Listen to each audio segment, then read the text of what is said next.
Selamat sore, Assalamualaikum warahmatullahi wabarakatuh. Eh, Awal kuliah ini saya menyapa mahasiswa dulu ya, peserta mata kuliah ini.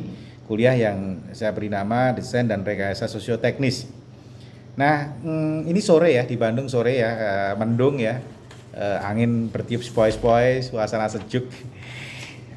Meskipun sejuk tapi suasana kuliah ini adalah yang saya susun adalah suasana Merdeka Belajar Kampus Merdeka ya, di mana Mas Menteri ini yang sangat kontroversial karena dia dalam tanda kutip mengobrak-abrik sistem pendidikan di Indonesia ya. Beliau tuh ingin bahwa mahasiswa itu bisa banyak belajar di luar kampus ya. Beliau ingin ketika berinteraksi dengan dunia luar kampus, mahasiswa lebih punya kematangan ketika berhadapan dengan realita yang ada di masyarakat ya. Jadi diharapkan mahasiswa keluar dari comfort zone ketika hanya belajar dan hanya mendengarkan kuliah di dalam kampus. Comfort zone. Padahal belajar sendiri udah jungkir balik kok comfort zone ya.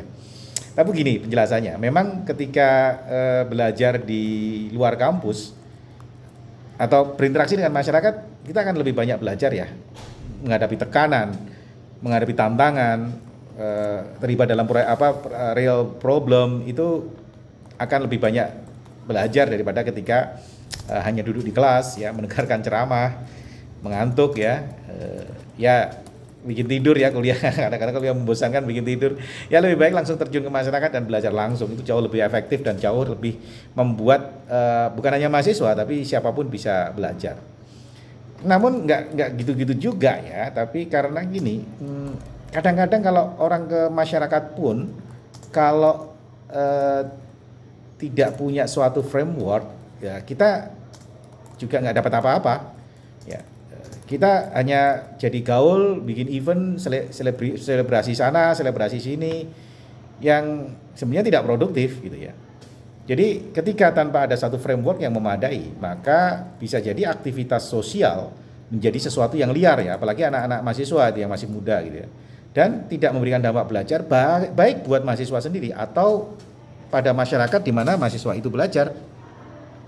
Nah, kuliah ini sebenarnya diniatkan atau dimaksudkan ya untuk membantu mahasiswa membangun framework atau sering diterjemahkan kerangka pikir kalau dalam bahasa Indonesia ya, meskipun tepatnya adalah kerangka kerja ketika melakukan tindakan.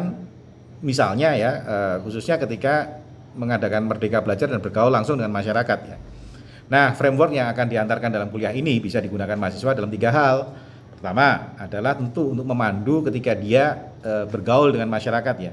Jadi bagaimana tujuannya seperti apa, pembelajaran apa yang diarahkan, dan tentu kalau rekayasa sosioteknikal ya, bagaimana desain bisa melakukan perubahan masyarakat yang lebih baik. Untuk memandu itu adalah tujuan yang pertama. Namun bukan hanya itu, kadang-kadang mahasiswa juga sudah bertindak dulu gitu ya tanpa ada framework, tapi kemudian terus kita belajar sesuatu nih. Jadi yang kedua adalah untuk merefleksikan dari sesuatu yang sudah dilakukan sebelumnya. Bahkan yang ketiga itu nggak harus mahasiswanya yang melakukan sesuatu, mahasiswa bisa magang atau mengamati atau mengobservasi, meneliti dari orang-orang yang melakukan tindakan rekayasa sosioteknis dan bagaimana desain dilihat di situ. Ya riset tentang tindakan yang dilakukan orang lain. Nah, salah satu yang memberikan framework ini adalah ketika saya diskusi dengan para aktivis ya, yang sering ketika di lapangan mereka tidak bisa memberikan dampak karena lack of knowledge. Ya, dan di sisi lain perguruan tinggi sebagai lembaga yang menghasilkan knowledge, ternyata sering knowledge-nya itu hanya surface ya, hanya permukaan ya. Jadi mahasiswa itu tidak depth ya, tidak melihat permasalahan yang lebih dalam di masyarakat ya. Sehingga kadang-kadang pengetahuan yang ada di kampus itu hanya tersirkulasi di kampus dan tidak melibatkan masyarakat ya, tidak mengambil sesuatu yang ada masyarakat dibawa ke kampus, gitu masih kurang ya. Padahal namanya universitas itu kan didirikan supaya masyarakat bertanya gitu, untuk bukan hanya menjawab persoalan tapi mengadu masyarakat untuk maju. Jadi berbagai kegiatan produksi pengetahuan di universitas ya, yang menghasilkan banyak referensi, itu misalnya buku, artikel, ya forum-forum ilmiah, kuliah-kuliah umum atau diskusi-diskusi ringan lah, itu bisa digunakan masyarakat untuk memandu ke arah suatu kehidupan yang lebih baik. Nah, disitulah mata kuliah desain dan rekayasa sosioteknikal ini dimaksudkan untuk merespon dua isu di atas ya. knowledge ya, lack knowledge of the activism dan the shallow understanding of the student ya. Jadi supaya mahasiswa lebih dalam memahami masyarakat dan para pegiat masyarakat juga punya pengetahuan yang berbasis teori-teori ilmiah atau pengetahuan yang diproduksi oleh universitas. Nah, di sini kuliah pengantar ini akan saya bagi menjadi 3 bagian ya. Yang pertama adalah pengantar tentang apa itu socio-technical ya.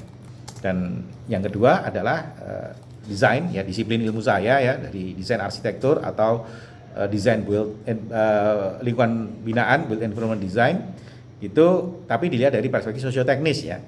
Sumbangan kontribusi dari disiplin saya desain terhadap rekayasa sosioteknis ada di mana gitu ya.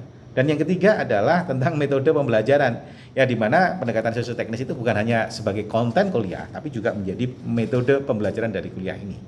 Jika Anda tertarik, ikuti terus kuliah saya karena kita akan masuk di slide berikutnya yang membahas pengantar sosioteknis ya. Stay tune.